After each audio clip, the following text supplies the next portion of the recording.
Good evening दोस्तों।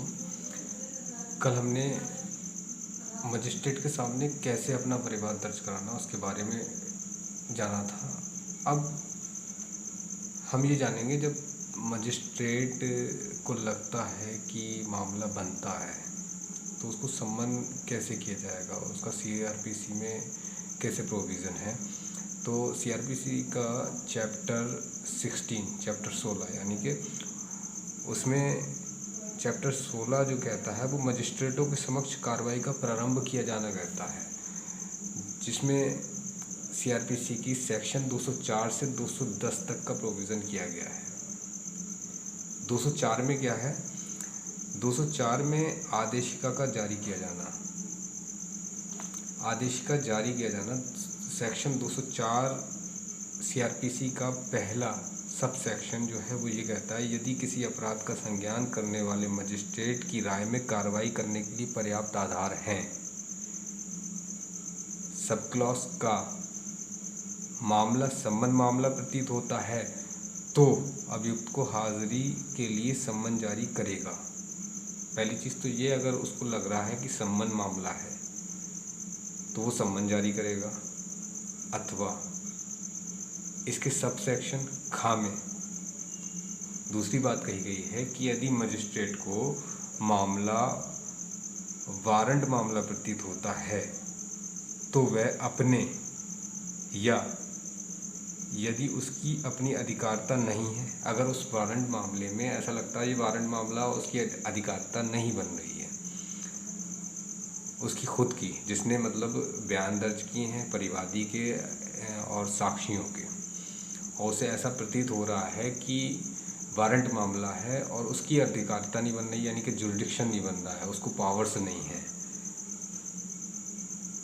ऐसी अधिकारिता वाले किसी अन्य मजिस्ट्रेट के समक्ष अभियुक्त के निश्चित समय पर लाए जाने या हाजिर होने के लिए वारंट, या यदि ठीक समझता है सम्मन जारी कर सकता है।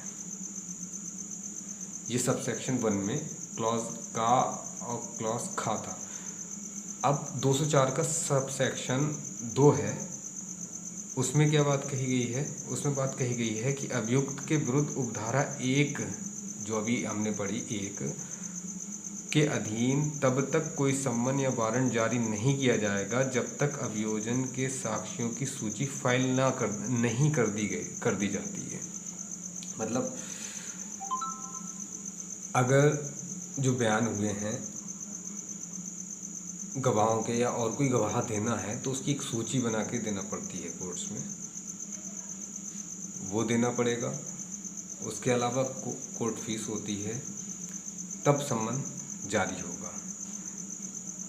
फिर 204 का सब सेक्शन 3 है, उसमें ये कहा गया है, लिखित परिवाद पर संस्थित कार्रवाई में उपधारा 1 जो सबसे पहले पढ़ी के अधीन जारी किए गए प्रत्येक सम्मन वारंट के साथ उस परिवाद की एक प्रतिलिपि होगी।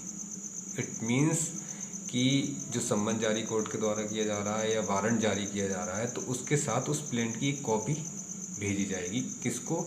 जिसको सम्मन किया गया है या वारंट किया गया है बाय द कोर्ट।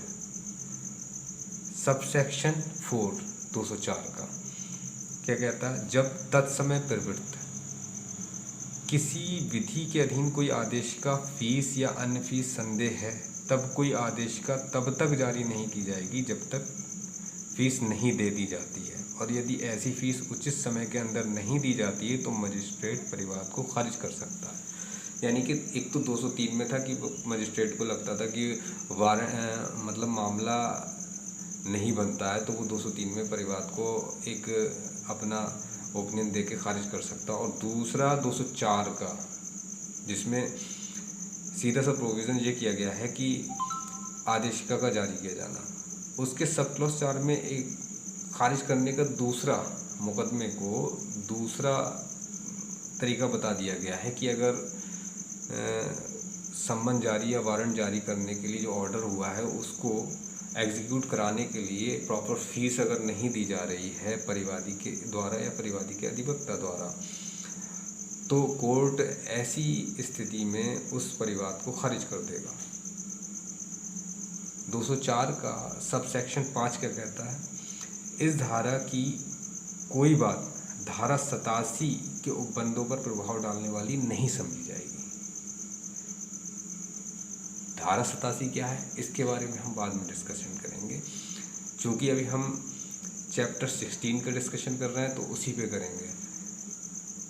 इसमें अगला सेक्शन आता है 205 सेक्शन सीआरपीसी का 205 क्या कहता है? मजिस्ट्रेट का अभियुक्त को व्यक्तिगत हाजिरी से अभिमुक्ति दे सकना।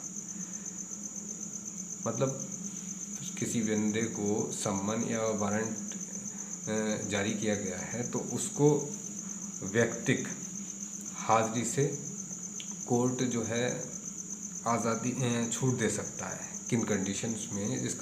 इसमें 2 सब सेक्शन है। 205(1) में जो बात की गई है वो ये है, जब कभी कोई मजिस्ट्रेट सम्मन जारी करता है तब यदि उसे ऐसा करने का कारण प्रतीत होता है तो वह अभियुक्त को व्यक्तिगत हाजिरी से अभिमुक्ति कर सकता है। अगर उसे लगता है कोर्ट को तो वो व्यक्ति को व्यक्तिगत हाजिरी से, पर्सनल हाजिर होने से माफ़ी दे सकता है और अपने प्लीडर द्वारा हाजिर होने की अनुज्ञा दे सकता है। परमिशन, इट मीन्स परमिशन कि वो ना आगे उनके अधिवक्ता आ जाए उनकी तरफ से।